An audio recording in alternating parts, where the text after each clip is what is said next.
여러분과 함께 여호수아 24장 15절 말씀을 가지고 함께 나눌 설교의 제목은 인생의 선택입니다. 다가온 목요일은 고등학교 3학년 그리고 재수를 하는 우리 학생들에게 아주 중요한 날입니다. 수학 능력 시험이 보는 날, 우리가 흔히 말하는 수능을 보는 날이죠.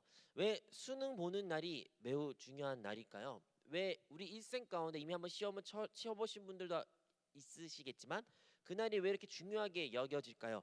왜냐하면 많은 것들이 결정이 되고 그 결정된 것을 위하여 많은 것을 선택하는 날이기 때문입니다. 네, 답안지를 선택해야 되고요. 동그라미 어디 쳐야 되고 어떤 숫자를 써야 되고 어떤 주관식 문제를 풀어야 되는지 그런 걸 하나하나 기입하면서 그 결과가 달라지기 때문입니다. 그뿐일까요? 수학 능력 시험에 나온 결과를 가지고 어떠한 대학에 입시를 넣고 어떻게 우리가 준비해야 어떠한 결과를 좋은 결과를 얻을 수 있기 때문에 우리의 인생을 뒤돌아보면 수학 능력 시험뿐만 아니라 우리의 삶 자체가 다 순간의 선택의 문제와 직관되어 있고 연결되어 있고 그 선택이 너무나도 중요합니다. 여러분의 인생에서 선택 가운데 중요했던 순간이 언제였습니까? 그게 오늘 고등학교 3학년 친구 같은 경우에는 수학 능력 시험 같이 우리 인생 가운데 그 중요한 순간에 올 겁니다. 선택의 순간. 여러분의 선택의 순간은 언제이고 무엇이었습니까? 오늘의 본문의 말씀이 바로 이 선택과 관련되어 있습니다. 오늘의 본문의 말씀을 통해서 우리가 알 수 있는 것처럼 여호수아가 백성들 앞에서 본인의 인생의 자기 삶을 하나님을 선택하는 모습을 설명합니다. 여호수아는 이스라엘을 이끈 지도자였어요. 여호수아는 이스라엘을 이끈 장군이었어요. 그는 지도자뿐만 아니라 장군의 역할로 수많은 전쟁을 치르고 수많은 전쟁에서 승리를 쟁취한 이스라엘의 영웅이었습니다. 여호수아는 모세를 다음에 이끄는 이스라엘 백성의 지도자였기 때문에 많은 사람들의 존경과 관심과 그리고 순종하는 그런 모습들이 있습니다. 이 믿음의 용사 여호수아, 그가 이 이야기를 하게 된 계기는 무엇인가요? 우리가 안 것처럼 이스라엘 백성들은 애굽에 오랫동안 400년 동안 종노릇 포로의 생활을 살게 됩니다. 그들 가운데는 자유가 없고 억압과 눈물의 시간들이었죠. 하지만 하나님께서는 모세를 부르시고 모세를 통하여 그들을 구출하시고 이제 하나님이 약속하신 가나안 땅까지 이끌게 됩니다. 하지만 그들의 가나안까지 가는 여정의 길은 결코 좋지만 않았어요. 굴곡이 있었죠. 좋을 때도 있고요. 하나님 말씀에 순종할 때도 있고요. 하나님한테 언약을 받고 십계명을 받고 하나님 음성을 듣는 좋은 그런 기간도 있지만 더 많은 경우에는 하나님께 불순종하고 수많은 사람들이 불순종을 하여 죽고 하나님한테 벌을 받는 그런 장면들이 우리가 많이 압니다. 그렇게 하나님을 간접적으로 직접적으로 숨없이 체험했던 이스라엘 백성들이 이제 선택의 순간이 온 거예요. 그 선택의 순간이 통해서 그 선택을 통해서 그들의 운명이 달라지게 되는 것입니다. 그리고 여호수아가 말합니다.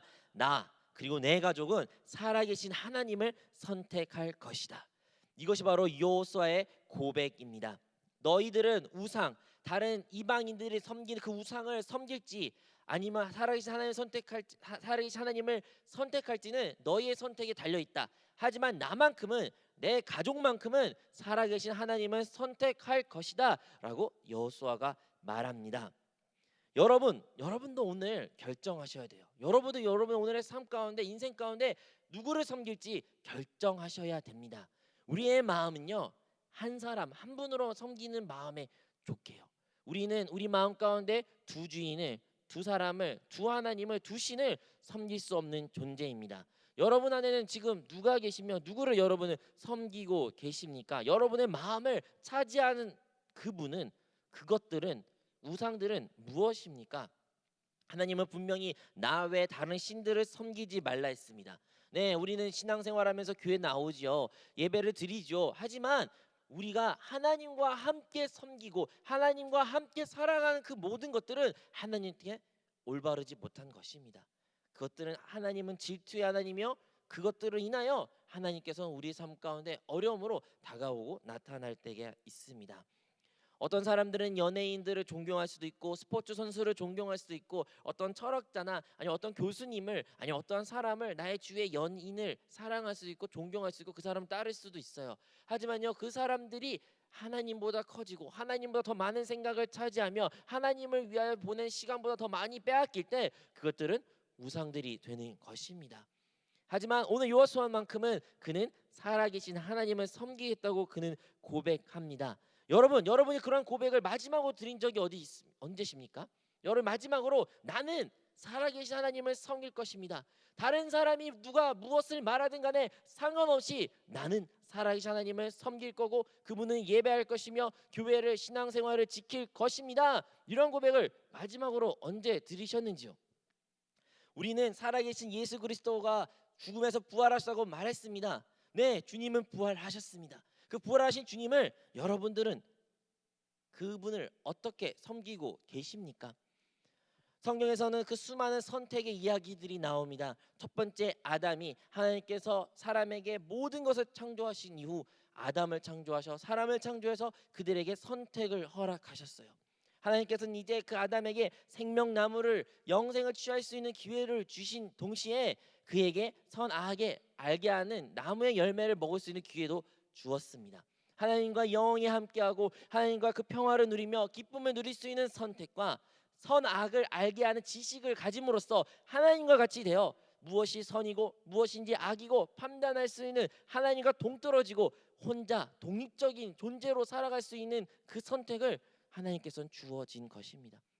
하지만 아담은 우리가 아는 것처럼 그는 선악을 알게 하는 나무를 취함으로써 결국에는 하나님과 독립적인 인생의 길을 자신만의 길을 걸어가게 되는 것입니다. 그것이 바로 아담의 선택이었어요. 예수님 시대에 부자 청년이 있습니다. 그 청년은 예수님께 나와 말합니다. 선생님, 내가 어떻게 하면 영생을 얻습니까? 내가 어떻게 하면 그 영원한 생명, 하나님의 그 생명을 내가 얻을 수 있습니까? 주님께서 말씀하시죠. 성경에 무엇으로 기록되어 있냐? 구약의 율법에는 무엇으로 기록되어 있느냐? 그것들을 계명들을 지키면 된다. 청년은 당당히 말합니다. 네, 전 어렸을 때부터 그것을 다 지켰습니다.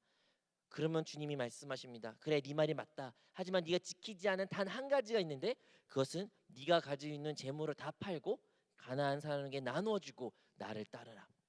하지만 그 말에 이 청년은 대답하지 못하고 되게 슬픈 표정을 지으며 결국은 예수님 곁을 떠나가게 됩니다. 왜 떠나갔을까요? 바로 그가 부자였기 때문이에요. 그가 많은 것을 가졌기 때문이에요. 재물이 있었기 때문이에요. 재물을 함께 주님을 섬길 수 없는 것입니다. 주님은 분명히 말씀하셨습니다. 재물과 주님은 동시에 섬길 수 없는 존재라는 것을요.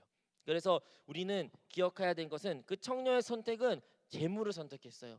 안락을 선택했어요. 편함을 선택했어요. 돈이요, 재물이요, 그 자체가 죄일까요?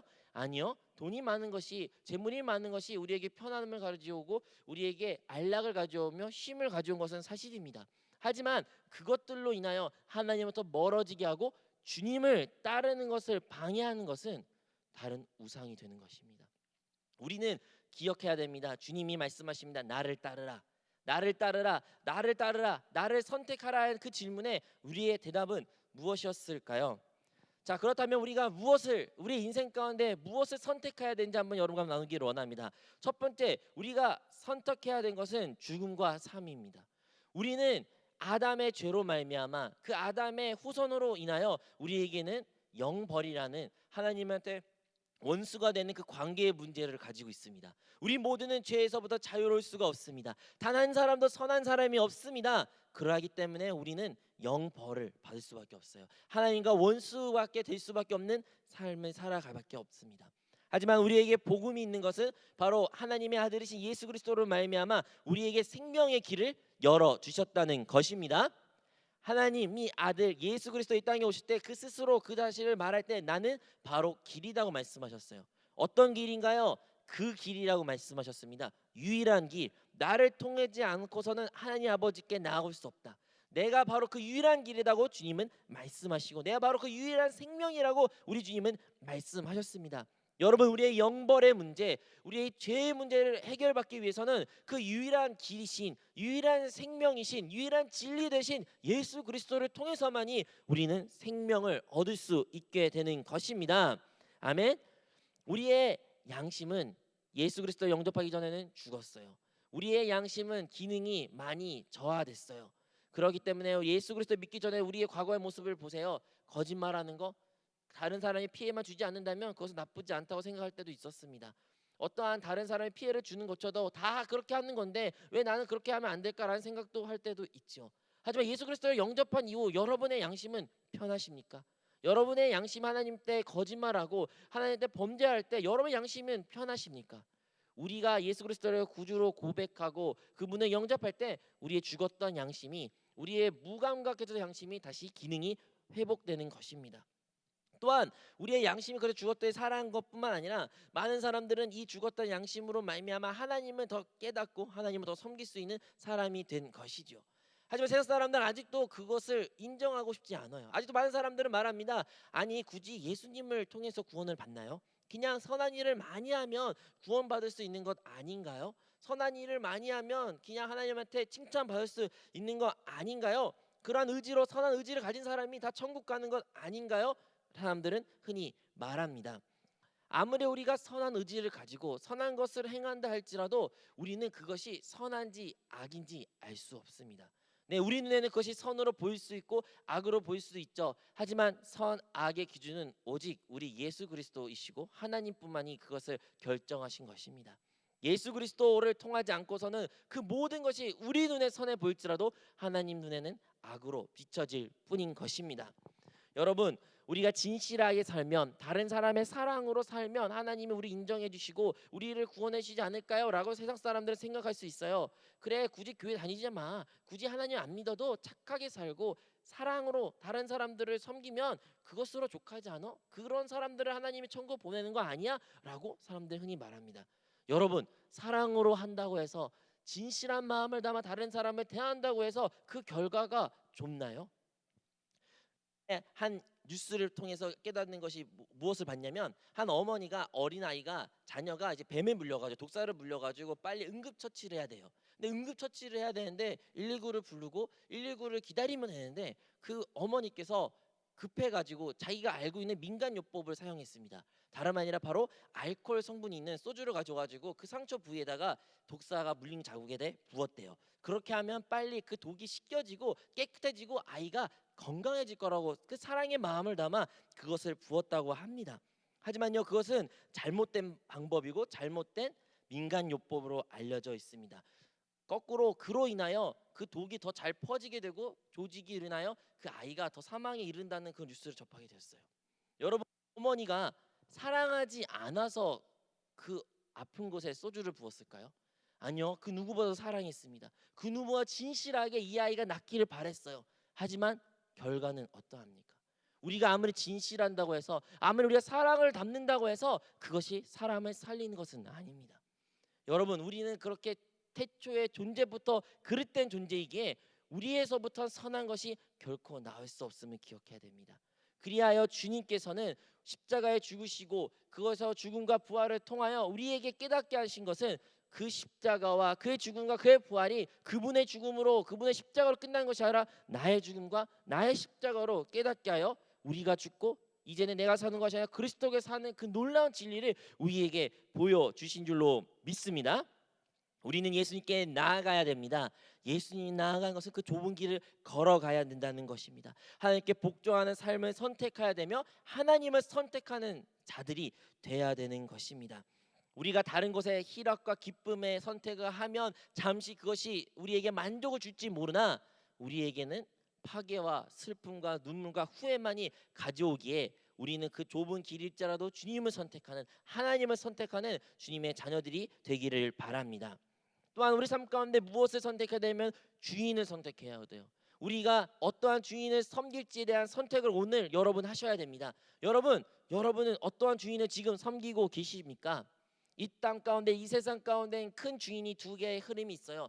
다름 아니라 바로 만몬 물질이라는 주인과 바로 하나님 주님이라는 주인 딱 두 밖에 없습니다. 네, 다양한 것을 아름다운 걸 포장할 수도 있죠. 하지만 이 세상을 움직인 것은 결국엔 돈이고 그 돈으로 인하여 모든 것을 할 수 있다는 그 만몬주의적인 생각, 물질적인 생각이 이 세상이 지배합니다. 그리고 그것을 섬기며 그것을 믿으며 물질을 믿으며 물질을 의지하고 물질로 인해서 행복할 수 있다는 사는 사람과 나는 주님만 있으면 됩니다. 주로 인하여 내 행복합니다. 주님 나의 모든 것이 되고 주님이 나의 생명이 되어 나의 기쁨이 되어 주세요라는 그 두 가지 갈래밖에 없습니다. 여러분 이 두 갈래 중에 어떠한 주인을 지금 섬기고 계십니까? 우리가 섬겨야 될 분은 살아계신 하나님, 그의 아들 예수 그리스도이신 줄로 믿습니다. 여러분, 주님이 말씀하셔요. 내 아버지 집에 거할 집이 참으로 많다고요.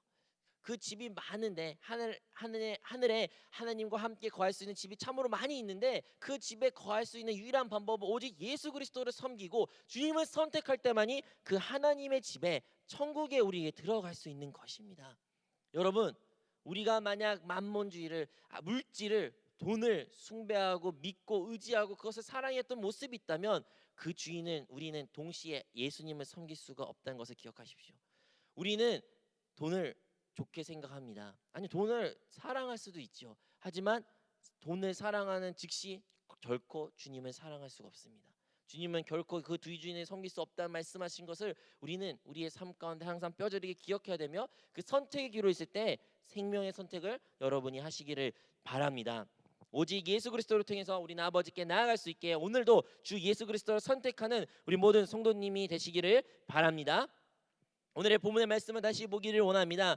오늘의 본문의 말씀은 바로 여호수아가 하나님을 선택한다고 말했습니다. 나와 내 가정은 하나님을 선택할 것이다. 그리고 이제 너희들은 스스로 선택하라.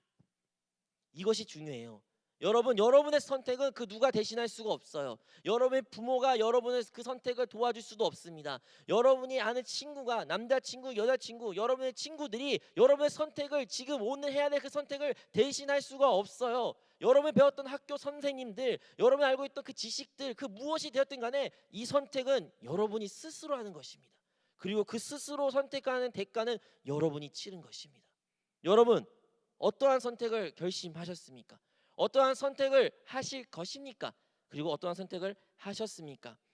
여러분들이 그 선택을 하나님께 집중하고 하나님을 선택하는, 그리스도를 선택하는 주님의 자녀가 되시기를 바랍니다. 여러분, 이제 우리가 주님을 선택하고 하나님을 선택하는 삶을 결단하는 자들에게 큰 복이 있을 줄로 믿습니다. 하지만요, 이제 다 주님을 선택한다고 해서 어떻게 그 삶이 변화될지를 한번 나누기를 원해요. 여러분, 다 주님을 섬긴다고 해서 하나님께 쓰임 받는 것은 아닙니다. 내가 하나님을 선택할게요, 이제 하나님을 위해 살게요 라고 말한다 해서 하나님이 사용하신 것이 아니에요. 하나님한테 쓰임 받는 사람은, 하나님이 사용할 수 있는 사람은 그 사람이 하나님으로부터 하나님께 처리된 사람만이 하나님께 쓰임 받을 수 있는 사람입니다. 사도행전 7장 22절에 모세에 대해 이렇게 설명합니다. 모세가 애굽 사람의 모든 지혜를 배워 그의 말과 하는 일들이 능하더라. 모세라는 인물이 나옵니다. 이 모세는 분명히 히브리 사람이었지만 그 갈대를 통하여 그는 이제 애굽의 왕자로서 삶을 살 수 있었습니다. 그의 미래는 보장되었습니다. 그에게 능력이 많았습니다. 모든 지식이 있었고 가장 똑똑했으며 많은 언어들을 구사하며 언변도 되게 화려했을 것입니다. 이러한 모세의 능력 있는 그 모세에게는 그의 꿈이 있었습니다. 그는 뼛속까지 자기 히브리 사람인 것을 알았고, 그리하여 히브리 사람을, 하나님의 이스라엘 백성을 구원할 것이라는 큰 꿈을 가졌습니다. 하나님을 위하여 섬기겠다는 그러한 열망도 가졌죠. 하지만요, 그가 그 열망을 가지고 자기의 방법대로, 자기의 혈대로, 자기의 육신에 따라 하나님을 섬긴다고 하였을 때 그의 결과는 어떠했나요? 이스라엘 백성들이, 하나님의 백성들이 핍박을 받고 있었습니다. 책찍질하였고 노역을 받으로 말미암아 죽어가는 그 모습 보고 화가 나가지고 그것을 책찍질하고 이스라엘 백성을 핍박한 애굽 사람을 모세는 쳐 죽였어요. 그러면 많은 사람들이, 이스라엘 히브리 사람들이 같이 기쁜 마음으로 이제 모세를 필두로 해가지고 혁명이 일어날 것이라고 모세는 상상할지 몰랐으나 현실은 모든 사람들은 모세를 외면합니다. 다른 말로 모세는 완전히 실패하게 된 것입니다. 자신의 육체의 지혜, 육체의 능력, 육체의 그 모든 자랑들은 결국에는 헛으로 변화된 모습은 모세는 철저하게 경험하게 됩니다. 그래서 모세는 광야로 떠나가게 되고 광야에서 40년이라는 시간을 보내게 됩니다. 여러분, 광야는 어떠한 곳인가요? 광야는 바로 십자가를 체험하는 곳입니다. 광야에서는 철저한 죽음을 체험하는 곳입니다. 광야에서는 근 40년 동안 이제 사람을 만나지도 못했고 양들과 오랫동안 시간을 보냈으며 그가 가졌던 많은 지식들, 그가 많은 가졌던 능력들, 젊음이 다 쇠퇴해지고 약해지고 늙어지고 소용이 없어지는 지경까지 됐어요. 이제 말도 어눌한 사람이 되었습니다. 그러한 사람이 바로 모세가 된 것인데 그 죽음을 자기의 죽음을 철저하게 체험한 것이 바로 광야입니다. 하나님은 어떠한 사람을 사용하십니까? 하나님은 이 십자가의 단계를 거친 사람을 사용하십니다. 그래요. 하나님께서는 이제 모세에게 나타나십니다. 모세에게 나타나셔서 이제 모세를 사용하시려고 해요. 하지만 하나님께서 모세를 사용하실 때 모세의 상태는 철저하게 모든 것이 할 수 없음을 인정하고 고백하는 모습이 되었을 때 하나님이 그에게 나타납니다. 하나님은 모세에게 말합니다. 이제 너는 내 백성을 구출하러 구원하러 다시 애굽으로 가라. 하지만 모세는 말합니다. 하나님, 나는 그런 능력이 없습니다. 하나님, 나는 그런 말할 수 있는 능력도 없습니다. 하나님, 나는 할 수 없습니다. 이 고백이 바로 모세의 고백이고 그 고백을 하기 위해서 하나님께서는 그에게 시련의 순간 광야의 시간을 그에게 허락하신 것입니다. 십자가를 통하는 경험을 그에게 허락하신 것이죠. 하나님을 선택했다고 해서 우리 인생의 모든 것이 변한 것이 아닙니다. 우리 하나님을 선택할지라도 우리의 육으로, 우리의 혈기로, 우리의 능력으로 섬긴다는 것은 하나님께 결코 있을 수 없는 것입니다.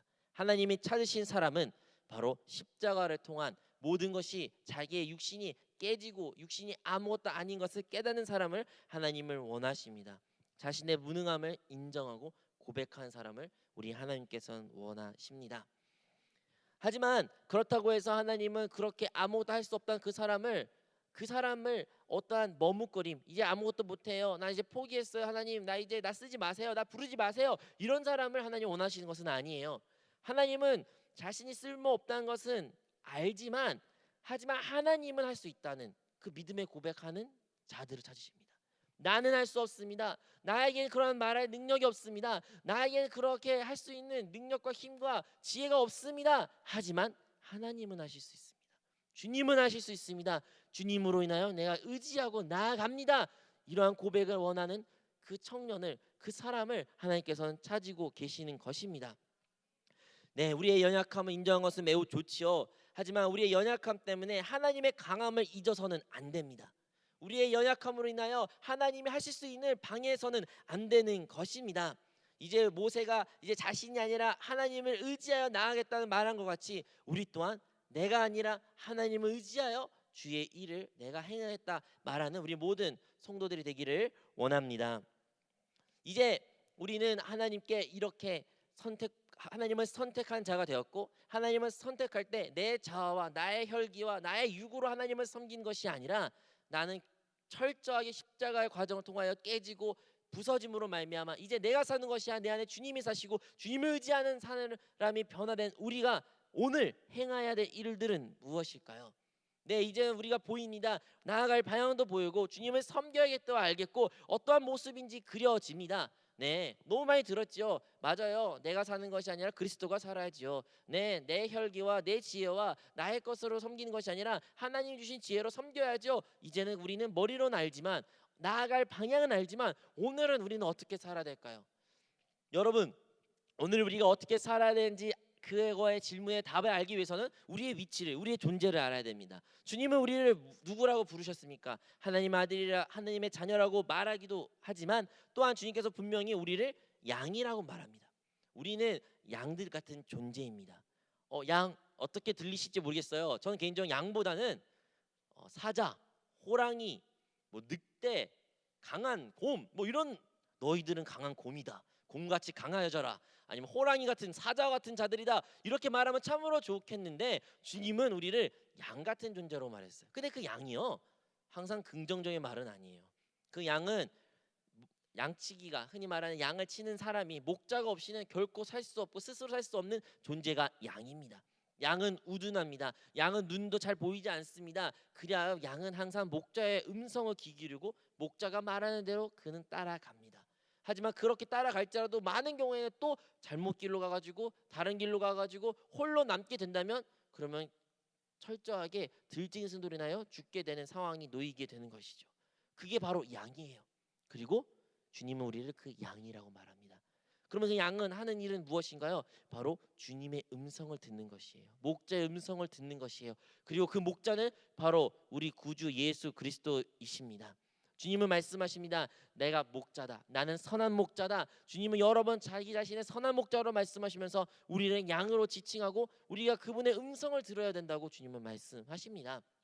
여러분, 우리가 그 양이란 존재를 안다면 여러분은 과연 얼마나 주님의 음성에 귀를 기울이시며 하루를 살아가십니까? 네, 우리는 비전 위해서 기도 많이 하지요. 우리의 꿈을 위해서 많이 기도하죠. 우리의 배우자를 위해서도 많이 기도합니다. 하나님, 나의 배우자는 누가 될까요? 하나님, 나의 꿈과 비전은 무엇인가요? 하나님, 앞으로 어떻게 될지 보여주세요. 알려주세요. 깨닫게 해주세요. 우리가 그런 기도를 많이 하고 있지만 그러던 기도는 응답은 아주 미미하거나 잘 모릅니다. 하지만 확실한 것은 그 미래가 어떠한지 주님의 말씀을 비록 지금 아니하실지라도 주님은 오늘 이 시간 우리가 무엇을 해야 될지는 분명히 알려주시는 분이에요. 성경에 기록되기를 항상 기뻐하라, 쉬지 말고 기도하라, 범사에 감사하라고 말합니다. 그것들은 다 무엇이에요? 다 현재 지금 할 수 있는 것들을 말합니다. 우리가 해야 될 것은 바로 항상 감사하고 기뻐하고 쉬지 말고 기도하는 그 생활이 주님을 원하시는 거예요. 그렇게 말씀으로 우리에게 기록된 것처럼 알려줄 때도 있지만 우리 안에 살아계신 그 성령님이 우리 안에 계신 그 주님의 생명으로 말미암아 우리는 주님의 인도함을 받을 수 있게 되는 것입니다. 여러분이 오늘 어떠한 일을 행하기 전에 여러분께서 주님께 한번 집중하셨습니까? 그분에게 물어보셨습니까? 그분의 그 부름에 인도함에 따라 평안에 따라 여러분의 선택을 집중하신 적은 있으십니까? 우리는 기억해야 됩니다. 여러분, 지하철의 만석, 흔히 말하는 출퇴근 시간에 사람들이 엄청 붐비는 그 지하철을 여러분 한번 방문해 보셨을 거예요. 정말로 사람들이 많을 때는 정말 한 걸음 한 걸음 걸어가기 힘들 정도로 앞이 안 보일 정도로 사람이 많을 때가 있어요. 가방을 맨 사람도 있고 서로 다다닥 붙여가지고 우리가 나아갈 길은 분명히 아는데 저쪽이 출구이고 저쪽으로 나가야 되는데 사람이 너무 많아가지고 그 출구 길이 보이지 않을 때도 있어요. 하지만 우리는 어디 나아가는지 알지만 그 가는 길은 보이지 않습니다. 사람들이 너무 많아가지고 사람들이 너무 치여가지고 그 길이 불투명하고 어떻게 내가 걸어가야 될지 알지 못해요. 그렇다고 해서 우리가 거기서 걸음을 멈추고 서 있는 겁니까? 사람들이 다 떠나갈 때까지 거기서 기다리며 아무것도 하지 않는 것입니까? 아니죠. 우리가 한 걸음 한 걸음 그 출구를 향하여 그 나가는 방향을 향하여 우리가 걸어가면 그 길이 열리게 돼요. 한 걸음은 걸어갈 때 사람들이 피해 줄 때도 있고요. 내가 양보할 때도 있고요.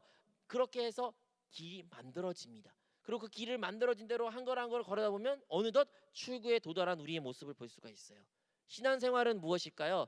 우리는 분명하니 하나님께서 우리에게 보여진 우리가 나아갈 우리의 영원한 집을 보여주셨습니다. 또한 하나님의 교회와 이상을 깨닫게 해주셨고 우리의 신앙생활의 모습도 깨닫게 하여 주셨습니다. 내가 사는 것이 아니라 그리스도가 사는 그 삶을 확실한 그 목표를 보여주신 것이 바로 주님의 오늘의 성경의 말씀입니다.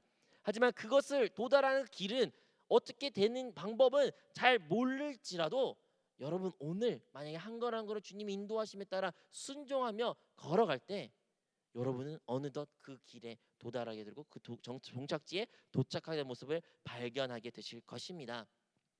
사랑하는 여러분, 여러분 안에 그 성령의 인도하심, 성령의 기름 부음이 오늘의 묵상을 통해서 하루 아침에 말씀을 통해서 시작해 보십시오. 아니면 하루를 마무리할 때, 하루를 마칠 때 말씀을 통해서 다시 한번 여러분 삶을 뒤돌아보면서 여러분이 얼마나 주님께 순종하고 얼마나 주님께 집중하며 하나님께 보낸 시간이 있었는지 한번 뒤돌아보십시오. 여러분 우리 삶 가운데 주님과 함께하는 더불어하는 삶의 시간이 전적으로 적으면 결코 주님의 인도함을 받을 수 없게 되는 것입니다. 사랑하는 성도 여러분, 오늘은 우리는 선택의 이야기를 나눴습니다. 선택. 오늘도 우리는 선택해야 됩니다. 여러분 무엇을 선택하시겠습니까? 생명과 죽음 중에 무엇을 선택하실 것이고 만몬주의와 주 예수 그리스도 중에 여러분 무엇을 선택하실 것이며 여러분 예수 그리스도를 섬기는 자로서 여러분 육신에 따라 살 것인지 아니면 육신을 십자가를 통하여 주님의 인도하심에 따라 살아갈 선택을 어떤 거를 여러분 하실 것입니까? 그 선택조차도 지금 여러분 안에 살아계신 성령님께서 인도함 받아 기도할 때 순종하며 믿음의 고백을 드렸으면 좋겠습니다.